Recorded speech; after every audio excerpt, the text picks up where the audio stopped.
queremos darte toda la gloria, toda la honra y toda la alabanza, porque reconocemos que tú eres nuestro Dios y que tú eres creador de todo lo que vemos y aún de lo que no vemos. Esta mañana, Señor, hemos venido con un corazón agradecido, porque queremos glorificarte, Señor.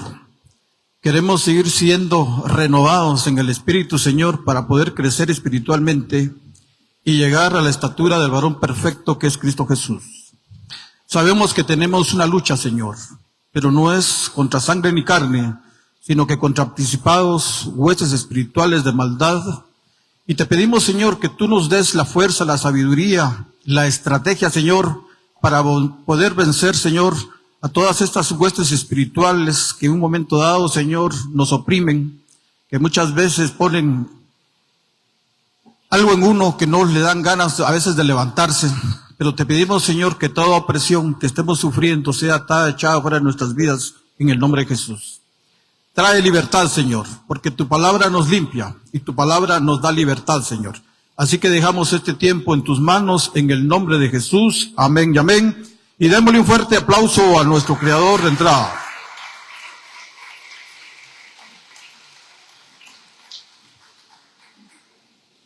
Hoy pues estamos de fiesta.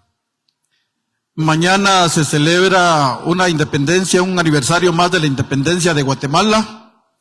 Pero también tenemos el privilegio y el honor de celebrar un año más de don Leonel Urbina, para quien pido un fuerte aplauso.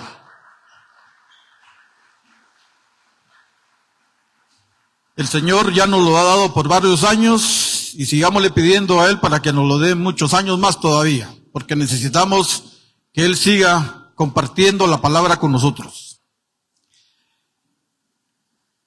El título de la prédica es la ética cristiana.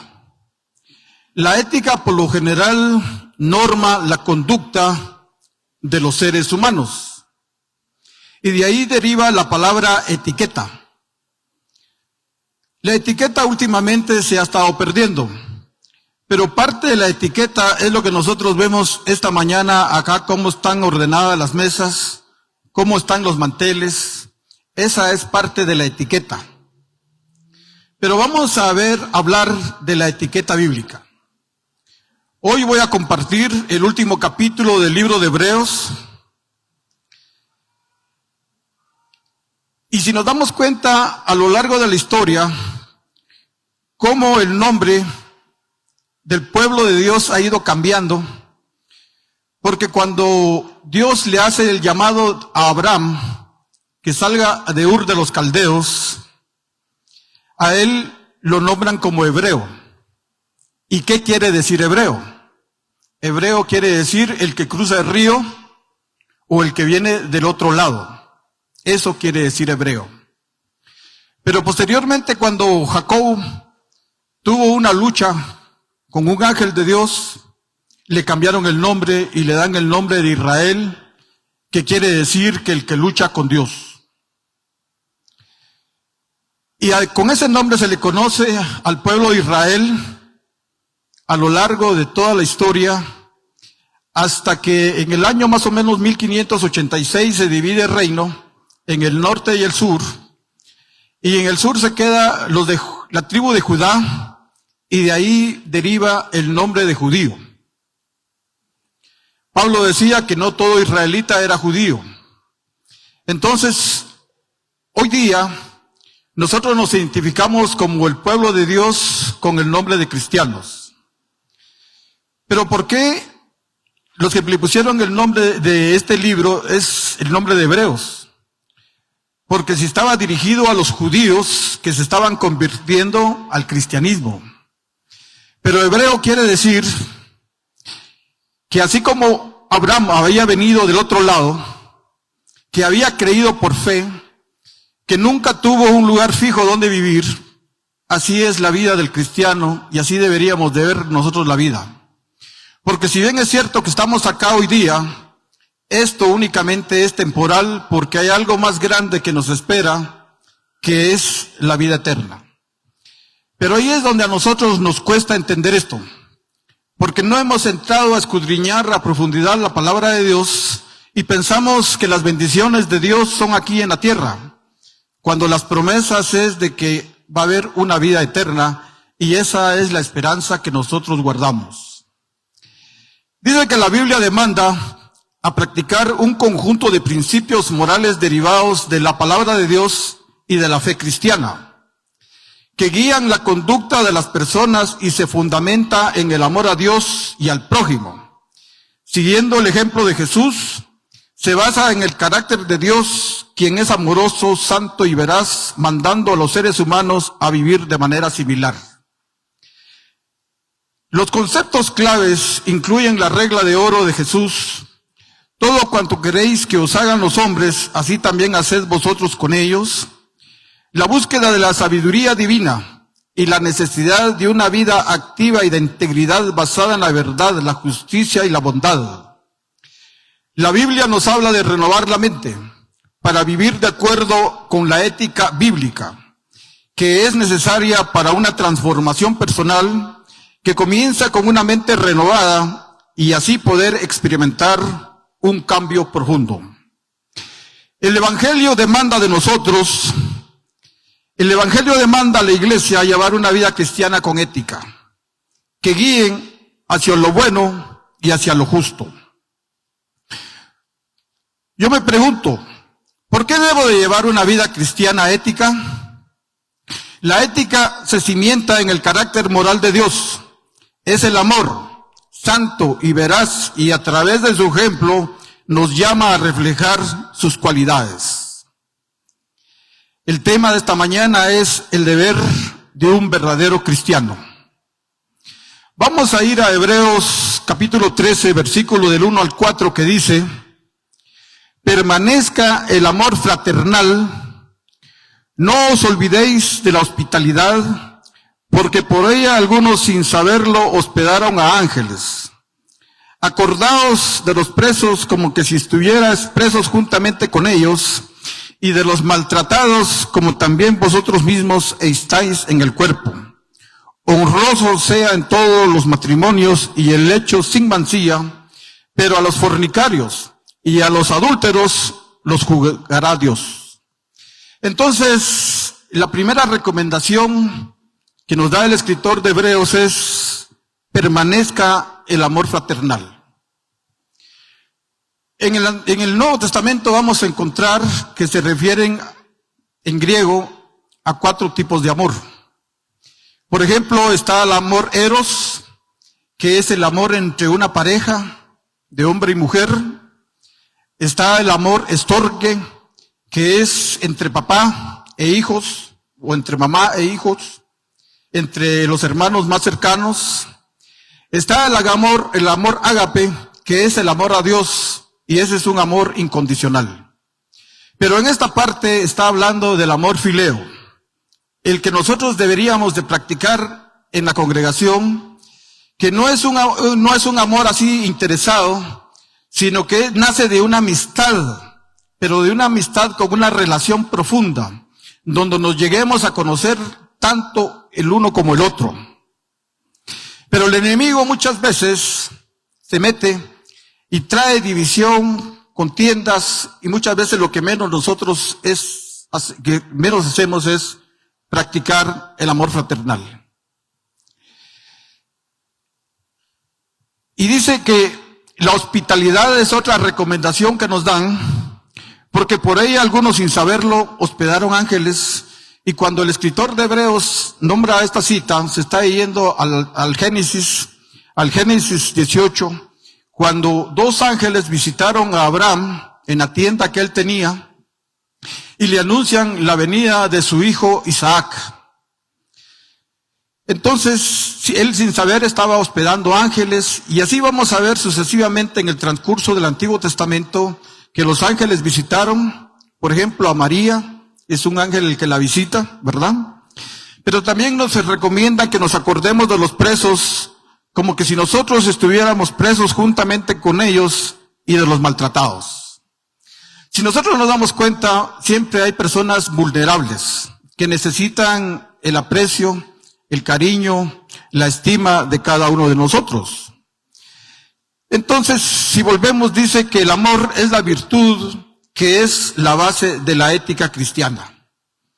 Usted quiere tener ética cristiana, pues tiene que amar a su prójimo, tiene que amar a su hermano en la iglesia.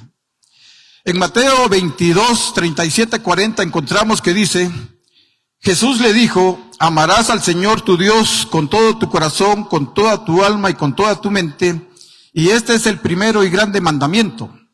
Y el segundo es semejante, amarás a tu prójimo como a ti mismo. De estos dos mandamientos depende toda la ley y los profetas. Muchas veces nosotros hemos escuchado ya varias veces este versículo, nos lo sabemos muy de memoria, pero nos cuesta ponerlo en práctica. Y es muy importante que nosotros sepamos que cuando dice amarás al Señor tu Dios con todo tu corazón, ¿a qué se refiere el corazón?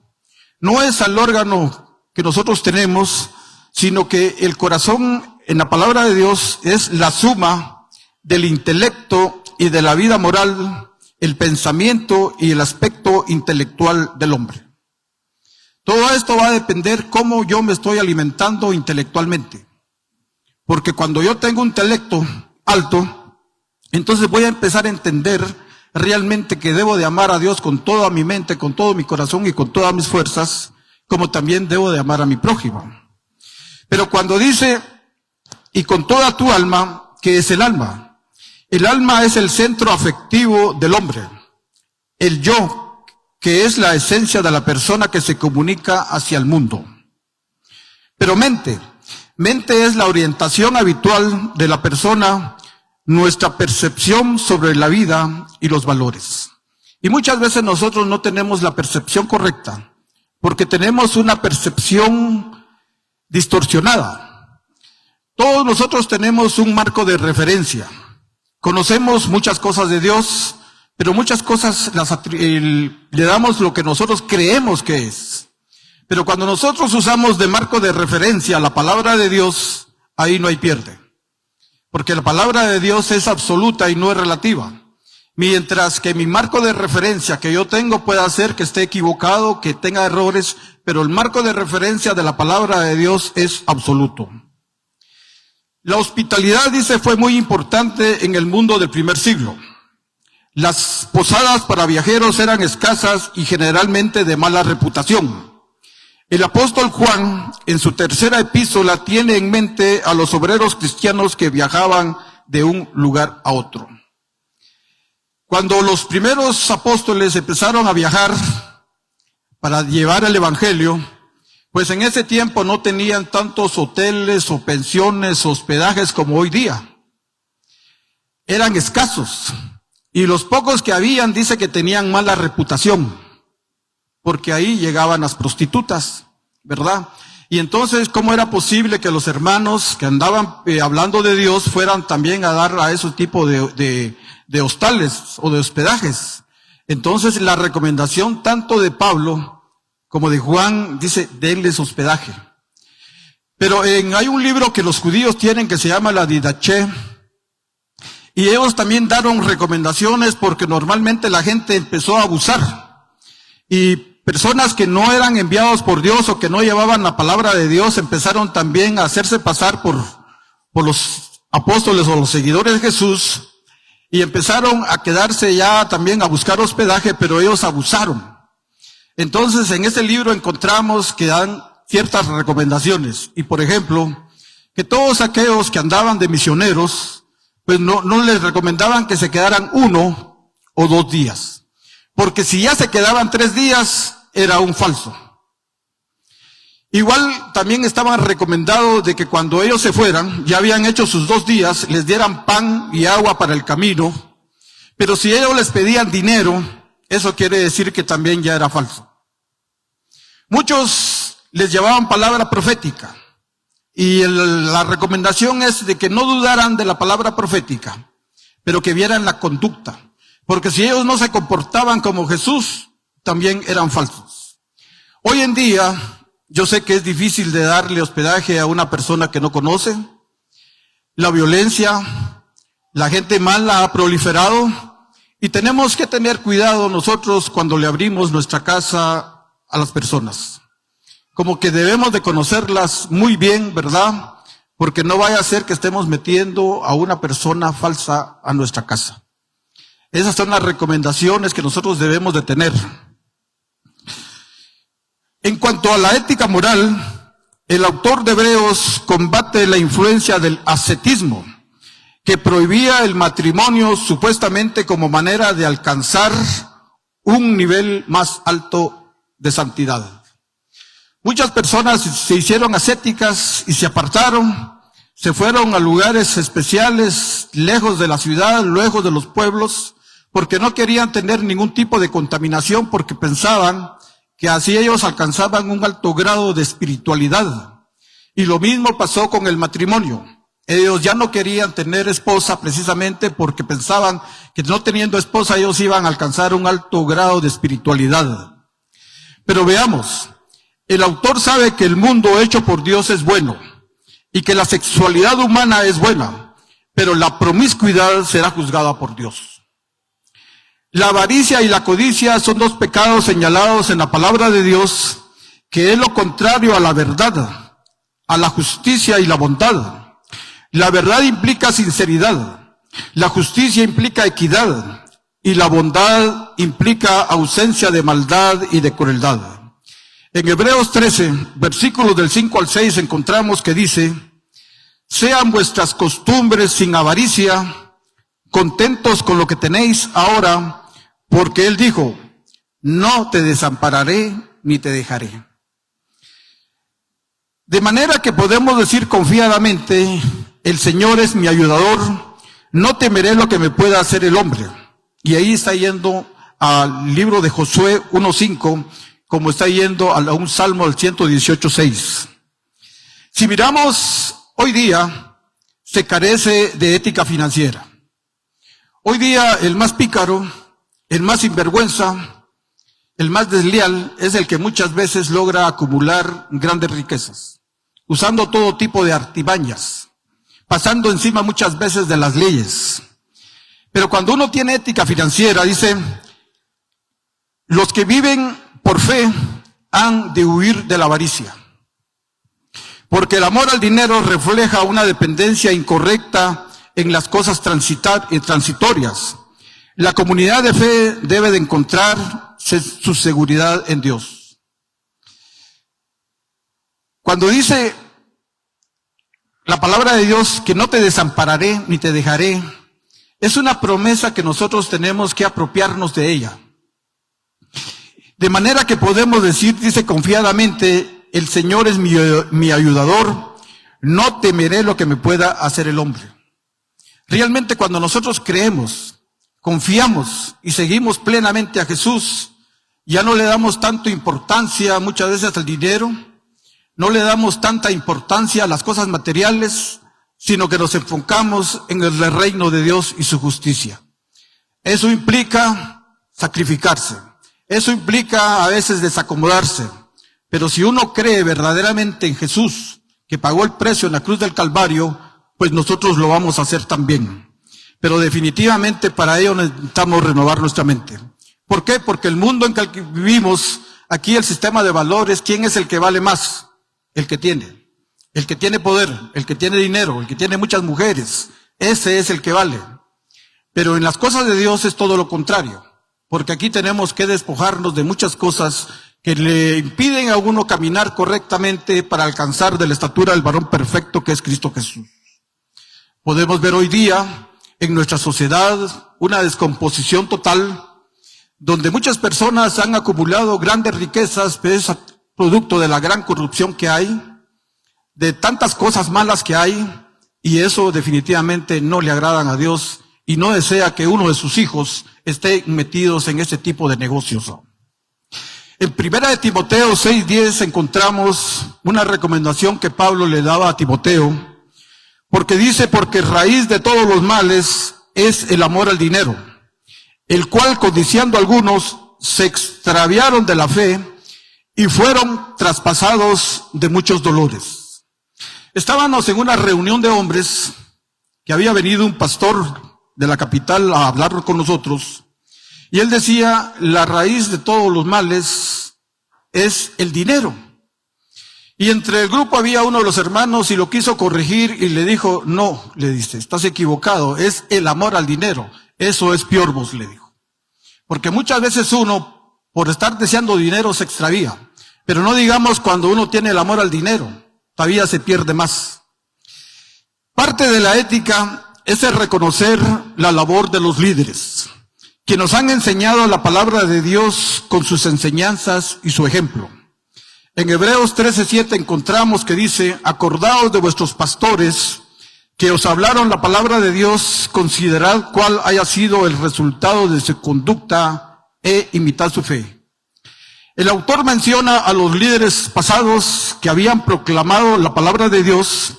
La comunidad tenía que considerar su conducta e imitar su fe, al igual que los líderes de la fe son personas de fe que habían permanecido fieles a sus convicciones a pesar de las circunstancias difíciles. Hay personas que en el pasado predicaron la palabra de Dios, que dejaron libros, que aún nosotros hoy día podemos escuchar sus prédicas a través de los medios de comunicación, y esto estaba pasando con este pueblo al cual se le dirige esta carta, que ellos habían tenido pastores que les habían enseñado la verdad, que les habían enseñado la palabra de Dios. Y aquí la recomendación es que ellos se recordaran de ellos precisamente porque lo habían hecho de una manera fiel a lo que constituye la palabra de Dios. Hoy día muchas veces se está desviando la palabra de Dios. Se le está predicando a las personas todo tipo de doctrina y eso lo único que está conllevando es a que no conozcan realmente lo que Dios estipuló en su palabra. ¿Cómo afirmamos la gracia en nuestros corazones? La gracia es un regalo de Dios y nuestra responsabilidad es responder con ética a ese llamado. En Hebreos 13, versículos 8 y 9 dice, Jesucristo es el mismo ayer y hoy y por los siglos. No os dejéis llevar de doctrinas diversas y extrañas, porque buena cosa es afirmar el corazón con la gracia, no con viandas que nunca aprovecharon a los que se han ocupado de ellas. El argumento del autor es que, dada su obra pasada y presente, Jesucristo es suficiente para suplir las necesidades que tienen los creyentes. La fidelidad de Jesucristo en el pasado y en el presente es una garantía de su fidelidad en el futuro.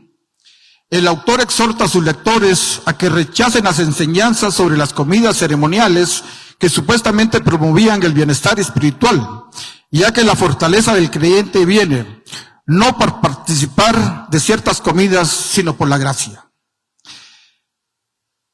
La audiencia de esta carta eran judíos que se habían convertido al cristianismo. Ellos tenían un pie dentro del cristianismo y tenían otro pie dentro del judaísmo. Querían seguir manteniendo todos sus rituales, querían seguir sacrificando animales, querían seguir haciendo todos los ritos, pero ellos no habían entendido que media vez venido Cristo, todo eso había quedado en el pasado y la salvación ya solo era por gracia. Y la gracia es un regalo que todos nosotros no lo merecemos. Y esa gracia nos debería de ser a nosotros incondicionales con Dios. Porque por muy buenas obras, por muy grandes que sean, nada nos va a justificar delante de Dios por lo que nosotros estamos haciendo. Es su gracia, es un regalo. Y no anda viendo color de persona, raza, credo, etcétera, etcétera, sino que mira el corazón de las personas. Por eso nosotros debemos de limpiar nuestro corazón para darle todo lo que el Señor se merece. Porque Él es el mismo ayer, hoy y siempre. Y esa de la seguridad y la confianza que cada uno de nosotros debería de tener. Pero muchas veces nosotros no le creemos al Señor. Creemos a medias. Creemos a nuestra manera. Porque ese es el marco de referencia que nosotros tenemos. Y no estamos siguiendo al marco de referencia que es la palabra de Dios. En Hebreos 13, 10-11 encontramos que dice, tenemos un altar del cual no tienen derecho de comer los que sirven al tabernáculo, porque los cuerpos de aquellos animales cuya sangre a causa del pecado es introducida en el santuario por el sumo sacerdote, son quemados fuera del campamento. Aquí está haciendo una referencia al libro de Levítico 16:27. ¿A qué se refiere el altar? Se trata del sacrificio levítico por el pecado. Nuestro altar es el lugar donde Jesús ofreció el sacrificio por nuestro pecado, o sea, la cruz. No se puede seguir haciendo lo de antes. Normalmente estaban acostumbrados que todo lo que se sacrificaba en el tabernáculo para presentarlo delante de Dios, habían diferentes tipos de ofrendas, pero la ofrenda por el pecado se tenía que sacar fuera del campamento y quemarse. Por eso dice que no la podían comer. Eso se tenía que consumir totalmente porque todo conllevaba pecado en esa parte. Entonces, hoy día nosotros ya no tenemos que hacer eso. Hoy lo único que tenemos que hacer es poner nuestra mirada ¿dónde? En la cruz del Calvario. Yo no sé qué situación está pasando usted por este momento. Posiblemente tenga algún problema, alguna carga, alguna enfermedad, algo que le está molestando su crecimiento espiritual. Pero lo mejor es que nosotros se lo llevemos a la cruz del Calvario y entregárselo a Cristo, porque Él llevó todas nuestras enfermedades, todos nuestros dolores, todo lo malo que había en nosotros, Él lo llevó en la cruz del Calvario. Y entonces, pero muchas veces nosotros no confiamos y por eso no se lo entregamos. En Hebreos 12:14 encontramos que dice, por lo cual también Jesús, para santificar al pueblo mediante su propia sangre, padeció fuera de la puerta. Salgamos pues a él fuera del campamento llevando su vituperio, porque no tenemos aquí ciudad permanente, sino que buscamos la porvenir. Jesús también padeció fuera de la puerta, pues la crucifixión ocurrió fuera de los muros de la ciudad de Jerusalén.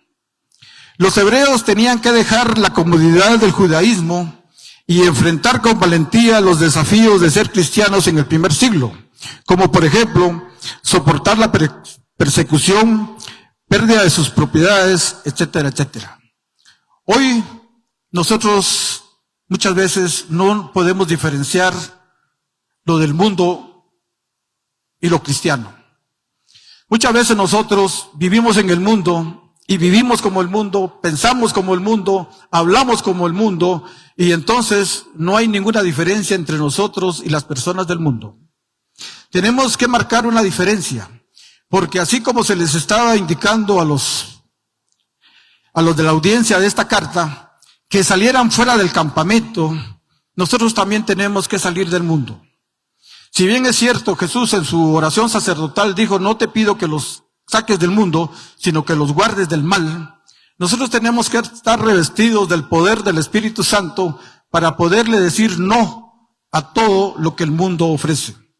Pero definitivamente eso necesita fe, eso necesita confianza, eso necesita firmeza, porque de lo contrario, pues nosotros somos muy sensibles, somos débiles y vamos a terminar cayendo en las garras del enemigo.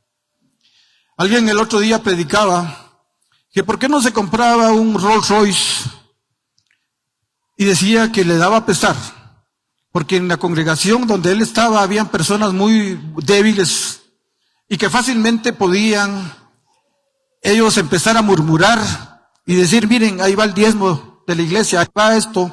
Y muchas veces nosotros tenemos esas debilidades y empezamos a juzgar precisamente porque tenemos ese espíritu del mundo.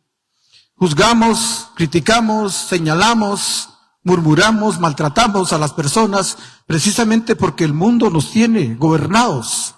Nosotros tenemos que despojarnos de todo eso y precisamente estar revestidos del poder del Espíritu Santo. Que ese fruto del Espíritu Santo se vea en nosotros. Que ese amor que está hablando la palabra de Dios se refleje plenamente.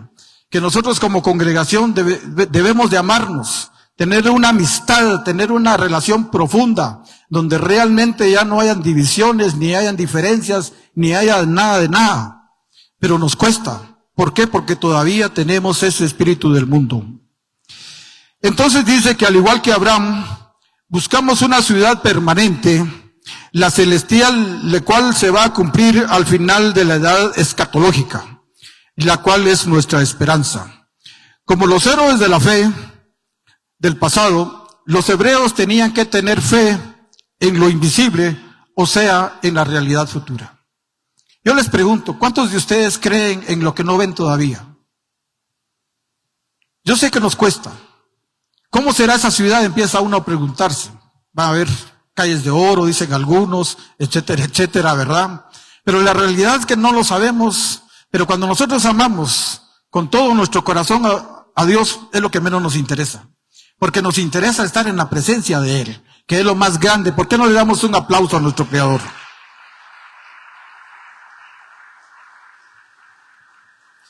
Imagínense el oro, la plata, son cosas que valen demasiado aquí con nosotros. Pero estar en la presencia de Dios, yo pienso que eso no tiene precio, porque ha sido un regalo. Por mucho que nosotros hagamos, por muchos sacrificios, por mucha labor social que hagamos, nada compensa realmente la obra de Jesús en la cruz del Calvario.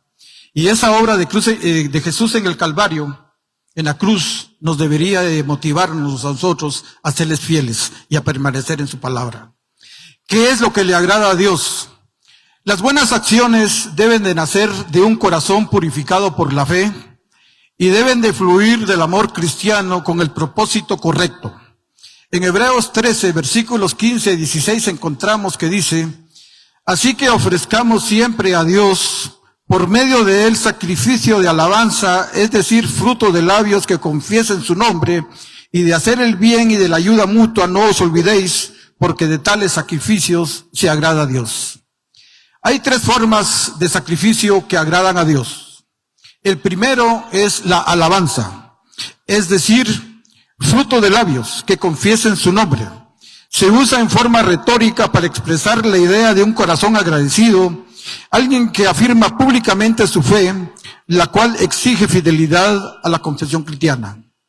Pero muchos de nosotros manejamos una cristiandad en secreto. Solo nosotros lo sabemos y los hermanos que nos miran el domingo en la congregación. Pero entre semana vivimos como todo el mundo y nos da vergüenza todavía decir que somos cristianos. No, nosotros debemos de despojarnos de toda mentira y todo engaño a Satanás. Quitémonos de esa vergüenza y proclamemos a los cuatro vientos que nosotros somos seguidores de Jesús. Pero no seguidores, mejor digámosle que somos discípulos de Jesús. Porque el discípulo conoce al maestro y el maestro conoce a su discípulo. Porque hay una parte del evangelio que dice: no todo el que me diga Señor, Señor, entrará en el reino de los cielos. Muchos le dirán: en tu nombre hicimos milagros, en tu nombre echamos fuera demonios. Y el Señor les va a decir: hacedores de maldad, nunca los conocí. Si ustedes miran hoy día las redes sociales, posiblemente ustedes tengan una gran lista de seguidores. Pero ¿será que esa persona que tiene tantos seguidores conoce a todos sus seguidores? Lo más seguro es que no. Y eso muchas veces nos pasa a nosotros con el Señor Jesús. Muchos de nosotros solo somos seguidores, pero no nos hemos convertido en discípulos de Él. Porque cuando nos convertimos en discípulos de Él, lo conocemos y Él nos conoce. Porque por sus frutos los conoceréis, dice. Entonces, propongámonos convertirnos en discípulos de Jesús y no únicamente seguidores ni oidores olvidadizos, porque Dios bendice al que realmente le ha entregado su corazón. En el segundo y tercer sacrificio que le agrada a Dios es hacer el bien y la ayuda mutua. Los cristianos no deben olvidar las virtudes cristianas en nuestra conducta y no los actos religiosos los que manifiestan nuestra fe en Dios. Nuestra congregación se ha caracterizado por la ayuda al necesitado.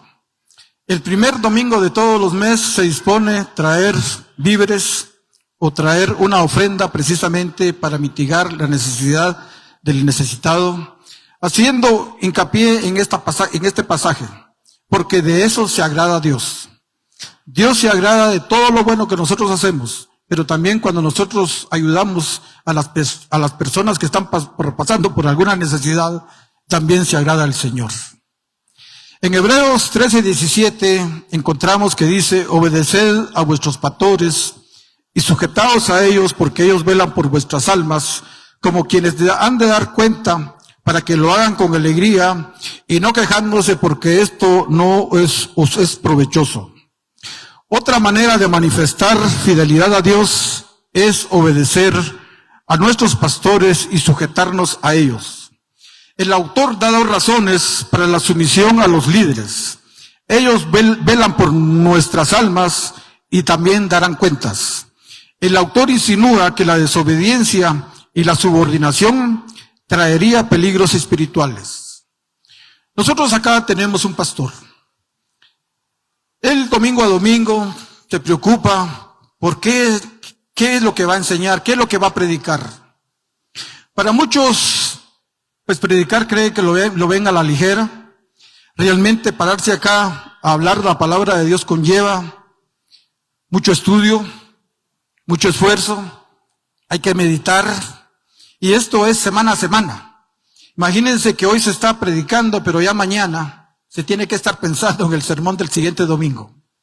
Esto conlleva un desgaste espiritual, y es para traerle a la congregación el alimento adecuado.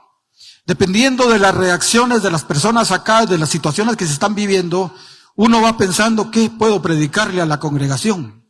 Pero ese es un buen alimento, un alimento espiritual sólido. Pero muchas veces nosotros no le ponemos atención. Imagínense, uno se esfuerza en preparar el sermón, pero muchas veces nosotros nos entra por aquí y nos sale por el otro oído. Y hay una cosa, cada pastor le va a dar cuentas a Dios también de qué tipo de palabra le predicó a su congregación. O sea, aquí no se puede predicar cualquier doctrina extraña. No se puede predicar falsas enseñanzas, porque un día le vamos a dar cuentas a Dios si realmente predicamos su palabra. En 2 Corintios 2:17 hay una cita que dice que uno está de parte de Dios y delante de Dios. A la palabra de Dios no le podemos agregar, ni tampoco le podemos quitar, porque entonces la estamos desvirtuando. Y esa es labor que hace un pastor, precisamente para alimentar correctamente a sus ovejas. Pero muchas veces, como les digo anteriormente, no le ponemos atención. ¿Verdad? Porque hemos caído a una religiosidad. Venimos a domingo, escuchamos y volvemos a vivir como vive todo el mundo. Pero realmente cuando uno se reviste del poder del Espíritu Santo y uno quiere ser transformado y está renovando su mente, empieza a valorar que el trabajo de predicar lleva mucho trabajo y no es fácil. Entonces, ¿por qué no obedecer a nuestros pastores si ellos están velando por nuestras almas? Ellos se preocupan por nosotros. Por lo general, cuando las personas se ausentan, pues uno siempre pregunta, ¿y qué pasó con esta persona que ya no vino? O muchas veces cuando dejan de venir, muchas veces cuando uno ve que vienen tarde, uno dice, ¿por qué no pueden venir temprano? Realmente son cosas que a nosotros nos llama la atención y nos gustaría pues que desde muy temprano toda la congregación estuviera aquí lista para tener ese tiempo de alabanza, de adoración y preparar el corazón precisamente para escuchar la palabra de Dios, pero nos cuesta. ¿Y nos cuesta por qué? Porque muchas veces nosotros valemos más. Y ese es el problema que nosotros tenemos. Somos personas egocéntricas y queremos que las cosas giren alrededor de nosotros. En Hebreos 13, 18 al 19 encontramos que dice: orad por nosotros, pues confiamos en que tenemos buena conciencia, deseando conducirnos bien en todo. Y más os ruego que lo hagáis así, para que yo sea restituido más pronto. ¿Estaba en la cárcel el que escribió este libro? No lo sabemos. Pero que había un obstáculo para llegar a visitar a los quienes les estaba escribiendo, sí había. Y es por eso, dice él, orad por nosotros, pues confiamos en que tenemos buena conciencia, deseando conducirnos bien en todo, y más os ruego que lo hagáis así para que yo os sea restituido más pronto. La conciencia. ¿La conciencia qué es? Es el sentido moral inherente en el individuo. El hombre es moralmente responsable. Yo no sé cómo está la conciencia de ustedes, pero muchas veces nuestra conciencia se va cauterizando. Ya los que llevamos ciertos años en el cristianismo, pues creemos que ya todo es bien fácil, etcétera, etcétera. Y a veces caemos en una rutina, no más. pero realmente la conciencia dice que es el sentido moral inherente en el individuo. El hombre es moralmente responsable. Hoy como sociedad, ¿cómo estamos en cuanto a moral? Pues hemos caído en la inmoralidad y en la amoralidad, porque todo el mundo lleva una vida desordenada. Se ha perdido la ética, se ha perdido la etiqueta, porque hoy está gobernando el desorden, la anarquía, el mundo. Y nosotros como cristianos muchas veces no tenemos el cuidado de poder discernir y caemos en las garras del enemigo. La mención de buena conciencia sugiere que había sido criticado y la comunidad estaba afectada negativamente por esa crítica, pero tenían que ver su conducta. Muchas veces hay crítica hacia los líderes, hay crítica para las personas de una iglesia, pero nosotros debemos de tener limpia nuestra conciencia y no dejarnos contaminar precisamente por esas personas que critican, que censuran o que señalan. En Hebreos 13, 20, 21 encontramos que dice: y el Dios de paz que resucitó de los muertos a nuestro Señor Jesucristo, el gran pastor de las ovejas, por la sangre del pacto eterno, os haga aptos en toda obra buena, para que hagáis su voluntad, haciendo Él en vosotros lo que es agradable delante de Él por Jesucristo, al cual sea la gloria por los siglos de los siglos. Amén. El autor anteriormente había pedido oración para él. Ahora, ora por ellos. Y empieza, dice, el Dios de paz. Y el Dios de paz se está yendo a una cita del Antiguo Testamento del libro de Números, pero también el apóstol Pablo hacía uso de esta frase, el Dios de paz, una frase común usada en las epístolas de Pablo, que resucitó de los muertos a nuestro Señor Jesucristo. Dice que es la única vez que se menciona en esta carta, esta parte que dice que resucitó de los muertos a nuestro Señor Jesucristo. El gran pastor de ovejas se estaba proyectando a los judíos, y los judíos conocían muy bien el Antiguo Testamento, conocían bien los salmos, y aquí está haciendo alusión al Salmo 23. Y cuando habla por la sangre del pacto eterno, el autor deliberadamente usa la palabra eterno, ya que el antiguo pacto había sido reemplazado por el nuevo, y ya que no hay necesidad de más sacrificios, ni ofrendas, ni otro sacerdote, ni otra intercesión. Prácticamente había quedado ya en el pasado el antiguo pacto, ya no había necesidad de estar sacrificando animales, ni presentando ritos, ni esto, ni lo otro, porque ya se había instituido un nuevo pacto, y ese pacto se selló con la sangre de Cristo Jesús en la cruz del Calvario. Entonces, esos son los marcos de referencia que nosotros tenemos de la palabra de Dios. Y eso me debería de motivar a cambiar y de tener otro tipo de actitud. Pero ¿cuál es la petición del autor de Hebreos? Os haga aptos para toda buena obra. El Señor está esperando que nosotros seamos aptos para toda buena obra. Este gran Dios que ya ha hecho tanto, ahora suplirá toda necesidad espiritual. Para que hagáis su voluntad. Esta es la razón por la cual nos hace aptos. No podemos hacer su voluntad si no obra primero en nosotros. Nosotros tenemos que ser regenerados. Tenemos que ver de que hemos pecado, que ese pecado ha ofendido terriblemente a Dios.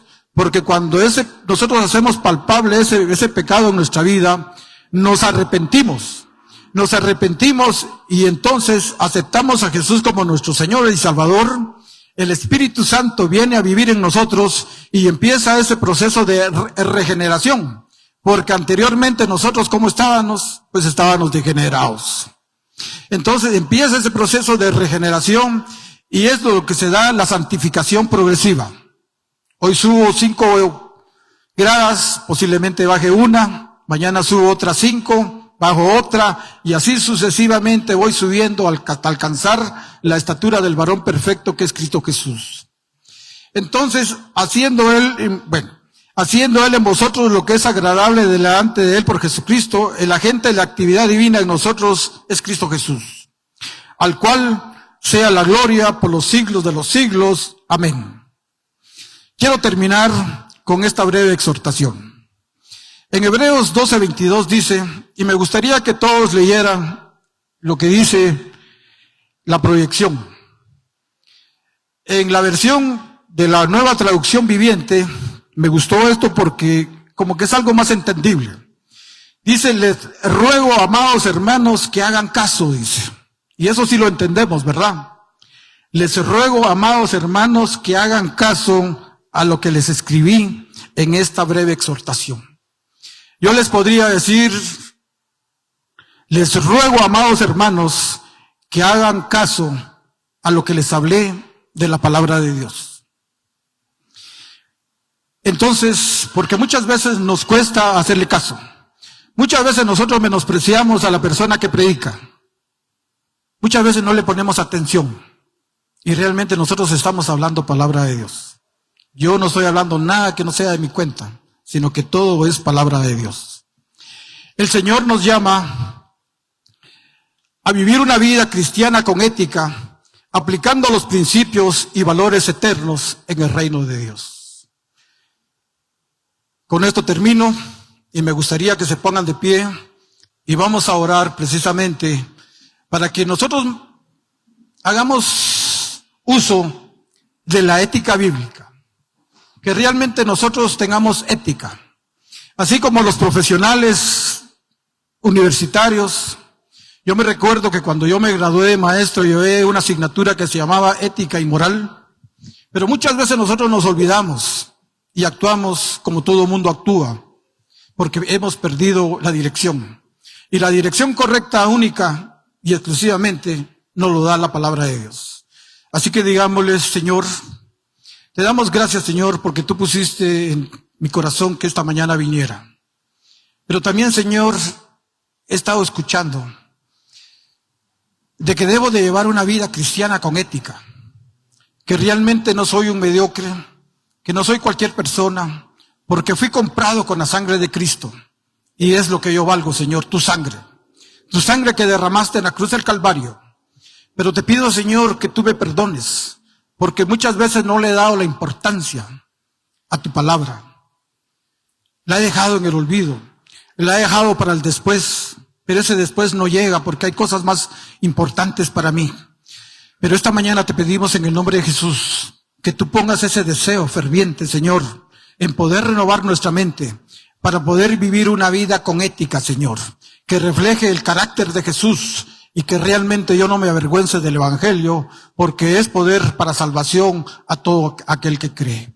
Así que te doy gracias, Señor, por haberme tomado en cuenta esta mañana y haber hablado de parte de ti, Señor. Así que recibe la gloria, la honra y la alabanza en el nombre de Jesús. Amén, amén.